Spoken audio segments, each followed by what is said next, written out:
Graça e paz, muito bom dia, boa tarde ou boa noite para você que está comigo aqui no nosso canal. E juntos vamos fazer a leitura da Palavra de Deus. Como é bom e agradável estar com vocês todos os dias fazendo a leitura da Palavra de Deus. Estaremos orando aí, gente, todos juntos com um só propósito, pela saúde da nossa irmã Leila Leal, né, que está enferma. Vamos orar por ela, para que Deus a cure em nome de Jesus. Ela que passou recentemente ali pelo aniversário da sogra. Gente, a sogra da Leila semana passada fez 102 aninhos, né? Que Deus conserve, hein? Saúde. Tem que ter saúde, não basta ter idade, né? Que Deus abençoe todos em nome de Jesus. E vamos que vamos, Juízes, capítulo 15, dos versos de 1 até o capítulo 16, versos 31. Algum tempo depois, durante a colheita do trigo, Sansão levou um cabrito de presente para sua esposa. Vou ao quarto de minha esposa para dormir com ela, disse ele. Mas o pai dela não o deixou entrar. Eu tinha certeza de que você a odiava, explicou ele. Por isso, eu a dei como esposa, seu acompanhante de casamento. Mas veja, a irmã mais nova dela é ainda mais bonita. Case-se com ela. Sansão disse, desta vez ninguém poderá me culpar de tudo o que eu fizer a vocês, filisteus. Então saiu e capturou 300 raposas, amarrou-as em pares pela cauda e prendeu uma tocha em cada par de caudas. Depois acendeu as tochas e soltou as raposas no meio das plantações de cereais dos filisteus. Assim queimou tudo, tanto os feixes já ceifados, como o cereal que ainda seria colhido. Também destruiu os vinhedos e os olivais. Fez isto? Quem fez isto? Perguntaram os filisteus. E responderam, foi Sansão, pois seu sogro de Tímina deu a esposa de Sansão a seu acompanhante de casamento. Então os filisteus queimaram vivos a mulher e seu pai. O povo lá não brincava não, viu? Saiu da cotidiana ali já. Sansão disse aos filisteus, não descansarei enquanto não me vingar de vocês pelo que fizeram. Ele os atacou com grande violência e matou muitos deles. Depois foi morar numa caverna na rocha de Etã.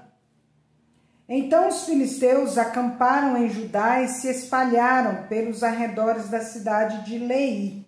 Os homens de Judá perguntaram aos filisteus, por que vieram nos atacar? Os filisteus responderam, viemos capturar Sansão e nos vingar dele. Então 3.000 homens de Judá desceram para buscar Sansão na caverna da rocha de Etã. Você não sabe que os filisteus nos dominam, disseram a Sansão. O que você está fazendo conosco? Sansão respondeu, só fiz a eles o que fizeram a mim.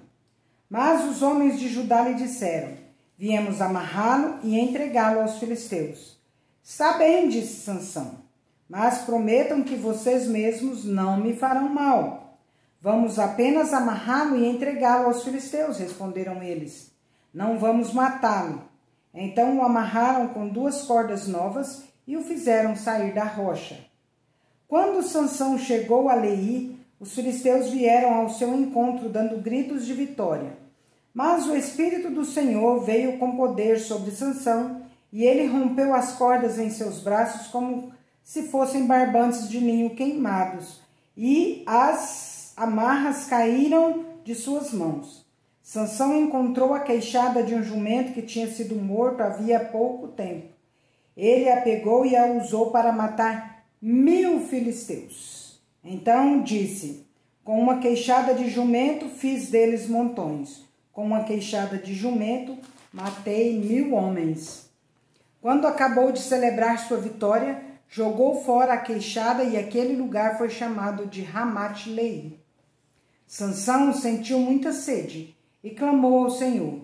Por meio da força de teu servo concedeste este grande livramento. Acaso devo morrer de sede e cair nas mãos destes incircuncisos? Então Deus fez jorrar água de um buraco no chão em Elei. Sansão bebeu e se reanimou. Chamou aquele lugar de En-Acoré, que existe em Lei até hoje.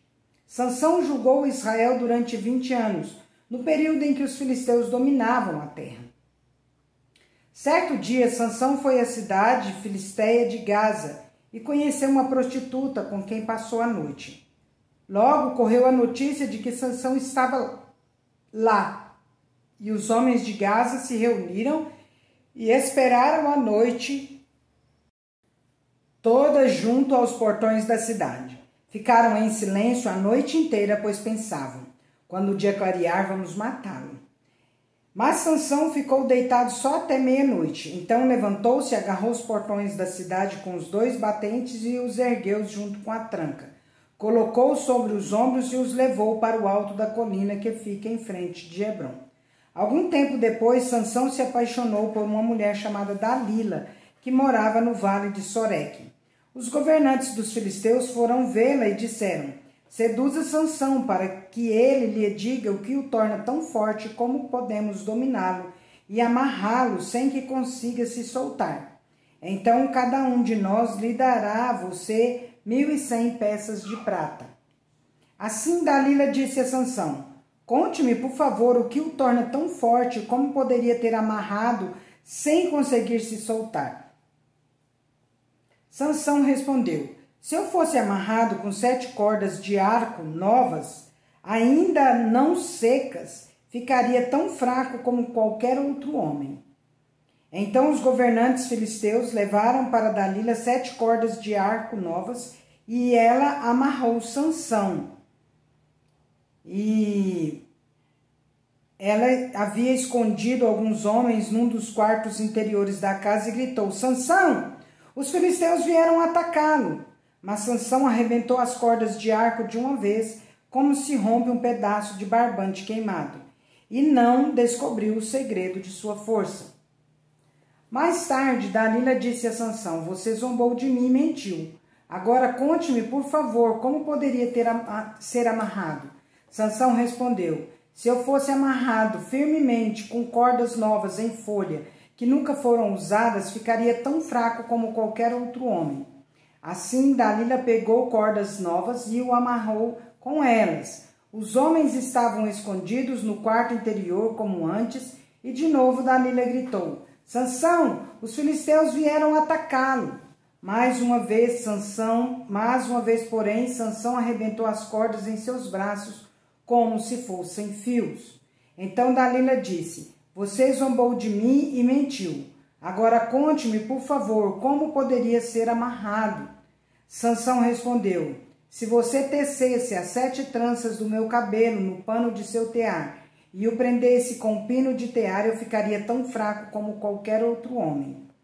Enquanto Sansão dormia, Dalila teceu as 7 tranças do cabelo dele no pano. Depois prendeu-a com o pino de tear. De novo ela gritou: Sansão, os filisteus vieram atacá-lo. Mas Sansão acordou e soltou de uma vez o cabelo do tear e do pano. Então Dalila disse: como você pôde dizer que me ama se não me conta seus segredos? Zombou de mim 3 vezes e ainda não me disse o que o torna tão forte. Todos os dias ela o atormentava com sua importunação até ele não suportar mais. Por fim, contou-lhe seu segredo. Olha que absurdo, né, gente? O que a paixão faz, ou a bebida, não sei. Aqui não fala que ele estava bebendo, porque ele não bebia, né? Na verdade, ele não podia beber. Então, ele era meio que apaixonado demais mesmo por essa mulher, a ponto de fazer isso. Nós sabemos que é o plano de Deus, tudo bem, mas nós sabemos que aqui ele se deixou demais seduzir, porque se por 3 vezes ela também o enganou, porque se ele enganou-a mentindo o seu segredo, ela também o enganou, porque ela amarrava ele, ela o prendia. Então ela estava querendo entregá-lo aos filisteus, estava muito óbvio isso. E ele, por sua vez, mesmo ciente de tudo isso que estava acontecendo, então ela conta para Sansão a verdade. Então, infelizmente, né, é que muitas vezes nós caímos nas teias da paixão, né? E aí ele conta o segredo. Meu cabelo nunca foi cortado, pois fui consagrado a Deus como nazireu desde o nascimento. Se minha cabeça fosse raspada, eu perderia as forças e ficaria tão fraco como qualquer outro homem. Dalila percebeu que finalmente Sansão havia lhe contado a verdade e mandou chamar os governantes filisteus. Venham mais uma vez, disse ela. Sansão finalmente me contou o seu segredo. Os governantes foram ao encontro dela e lhe deram o dinheiro. Dalila fez Sansão dormir com a cabeça em seu colo e então chamou um homem para cortar as 7 tranças do cabelo dele. Desse modo começou a enfraquecê-lo e suas forças o deixaram. Então ela gritou: Sansão, os filisteus vieram atacá-lo. Ao acordar, ele pensou: farei como das outras vezes e me livrarei deles. Não sabia, porém, que o Senhor o havia deixado. Os filisteus o capturaram e furaram seus olhos. Levaram-no para Gaza, onde o prenderam com 2 correntes de bronze, obrigando-o a moer cereais na prisão. Não demorou muito, porém, e seu cabelo começou a crescer de novo. Os governantes filisteus realizaram uma grande festa na qual ofereceram sacrifícios e louvavam seu deus Dagom. Nosso Deus nos deu vitória sobre o nosso inimigo Sansão, diziam eles. Ao ver Sansão, o povo louvou o seu Deus. Nosso Deus nos entregou nosso inimigo, diziam. Aquele que destruía a nossa terra e matou muitos de nós, agora está em nosso poder. A essa altura já estavam muito bêbados e começaram a gritar: tragam Sansão para que nos divirta. Assim trouxeram Sansão da prisão para diverti-los e o fizeram ficar em pé entre as 2 colunas que sustentavam o teto. Então disse ao jovem servo que o guiava pela mão: ponha minhas mãos nas 2 colunas que sustentam o templo. Quero me apoiar nelas. O templo estava lotado. Todos os governantes filisteus estavam presentes e havia cerca de 3.000 homens e mulheres na cobertura, vendo Sansão e se divertindo às custas dele. Então Sansão orou ao Senhor: soberano Senhor, lembra-te de mim novamente. Por favor, ó Deus, fortalece-me só mais esta vez. Permite que com um só golpe eu me vingue dos filisteus pela perda de meus 2 olhos. Então Sansão se apoiou nas colunas centrais que sustentavam o templo, empurrou-as com as 2 mãos e exclamou: que eu morra com os filisteus. E o templo desabou sobre os governantes filisteus e sobre todo o povo. Assim, Sansão matou mais pessoas quando morreu do que em toda a sua vida. Mais tarde, seus irmãos e outros parentes desceram para buscar o corpo. Eles o levaram de volta para casa e o sepultaram entre Zorá e Estaol, onde seu pai Manoá estava enterrado. Sansão julgou Israel durante 20 anos. Então a gente vê que os desígnios de Deus, né, não são frustrados, apesar de tudo, né? A gente sabe que tudo são os planos de Deus, mas ele se deixou enredar, né? Agora nós vimos aqui que ele matou mais gente nesse momento em que ele se mata também, né? João 2, de 1 a 25. 3 dias depois, houve uma grande festa de casamento no povoado de Caná da Galileia. A mãe de Jesus estava ali, e Jesus e seus discípulos também foram convidados para a celebração. Durante a festa, o vinho acabou e a mãe de Jesus lhe disse: eles não têm muito vinho. Mulher, isso não me diz respeito, respondeu Jesus. Minha hora ainda não chegou. Sua mãe, porém, disse aos empregados: façam tudo o que ele mandar. Havia ali perto 6 potes de pedras usados na purificação cerimonial judaica. Cada um tinha capacidade entre 80 e 120 litros. Jesus disse aos empregados: encham os potes com água. Quando os potes estavam cheios, disse: agora tirem um pouco e levem ao mestre de cerimônias. Os empregados seguiram suas instruções. O mestre de cerimônias provou a água transformada em vinho sem conhecer sua procedência. embora os empregados obviamente soubessem. Então chamou o noivo. O anfitrião sempre serve o melhor vinho primeiro, disse ele. Depois, quando todos já beberam bastante, serve o vinho de menor qualidade. Mas você guardou o melhor vinho até agora. Esse sinal em Caná da Galileia foi o primeiro milagre que Jesus fez. Com isso, ele manifestou sua glória e seus discípulos creram nele. Depois do casamento, foi a Cafarnaum, onde passou alguns dias com sua mãe, seus irmãos e seus discípulos. Era quase época da festa da Páscoa judaica, de modo que Jesus subiu a Jerusalém. No pátio do templo, viu comerciantes que vendiam bois, ovelhas e pombas para os sacrifícios. Também viu negociantes em mesas trocando dinheiro estrangeiro. Jesus fez um chicote de cordas e os expulsou a todos do templo. Pôs para fora as ovelhas e os bois, espalhou as moedas dos negociantes no chão e virou as mesas. Depois foi até aqueles que vendiam pombas e lhes disse: tirem essas coisas daqui, parem de fazer da casa de meu pai um mercado. Então os discípulos se lembraram desta profecia das Escrituras: o zelo pela casa de Deus me consumirá. O que você está fazendo? Questionaram os líderes judeus. Que sinal você nos mostra para comprovar que tem autoridade para isso? Pois bem, respondeu Jesus, destruam este templo e em 3 dias eu o levantarei. Eles disseram: foram necessários 46 anos para construir este templo e você o reconstruirá em 3 dias? Mas quando Jesus disse esse templo, estava se referindo a seu próprio corpo. Depois que ele ressuscitou dos mortos, seus discípulos se lembraram do que ele tinha dito e creram nas Escrituras e em suas palavras. Por causa dos sinais que Jesus realizou em Jerusalém durante a festa da Páscoa, muitos creram nele. Jesus, porém, não confiava neles, pois conhecia a todos. Ninguém precisava lhe dizer como o ser humano é de fato, pois ele conhecia a natureza humana. Salmo 103, de 1 a 22, Salmo de Davi.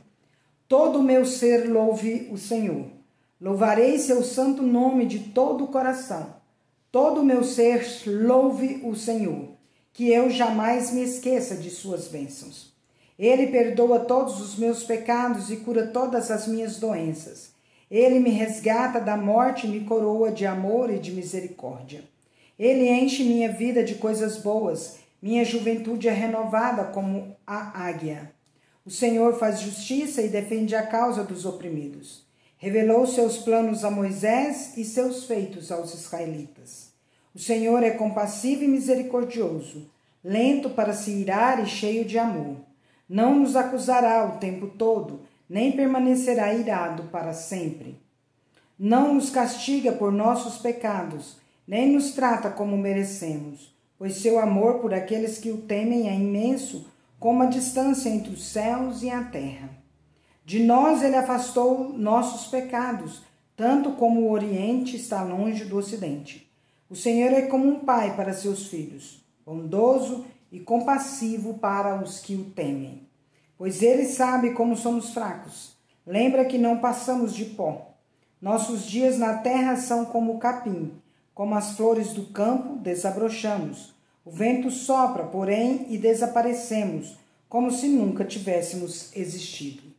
Mas o amor do Senhor por aqueles que o temem dura de eternidade a eternidade. Sua justiça se estende até os filhos, dos que guardam sua aliança, dos que obedecem a seus mandamentos. O Senhor fez dos céus o seu trono, de onde reina sobre todas as coisas. Louvem o Senhor todos os anjos, os poderosos que executam seus planos, os que cumprem cada uma de suas ordens. Sim, louvem o Senhor dos exércitos, dos anjos os que o servem e fazem sua vontade. Louve o Senhor, tudo o que ele criou, todas as coisas em todo o seu reino. Todo o meu ser, louve o Senhor. Provérbios 14, de 17 a 19. Quem se ira com facilidade faz coisas tolas. Quem trama o mal é odiado. Os ingênuos são revestidos de insensatez, enquanto os prudentes são coroados de conhecimento. Os maus se prostrarão diante dos bons, os perversos se curvarão à porta dos justos. Encerramos mais um dia nossa leitura. Glória a Deus. Que o nosso bondoso Deus seja engrandecido através da nossa leitura e das nossas vidas, né? E não se esqueçam, meus amados e amadas do canal, que vocês deem seu like, que vocês comentem aqui, né? E que vocês compartilhem nosso vídeo com outras pessoas, para que muitos se agreguem a nós e possamos ser uma multidão lendo a palavra de Deus. Esta semana ainda deverei colocar no nosso canal mais uma devocional minha para vocês, tá bom? Que Deus nos abençoe. Continue intercedendo pela nossa irmã Leila Leal. Que Deus abençoe a todos grandemente. Um grande abraço. Finalmente, irmãos, tudo que é verdadeiro, tudo que é respeitável, tudo que é justo, tudo que é puro, tudo que é amável, tudo que é de boa fama, se alguma virtude há e se algum louvor existe, seja isso que ocupe o nosso pensamento em nome de Jesus. Amém? Deus é justo e bom. Vamos?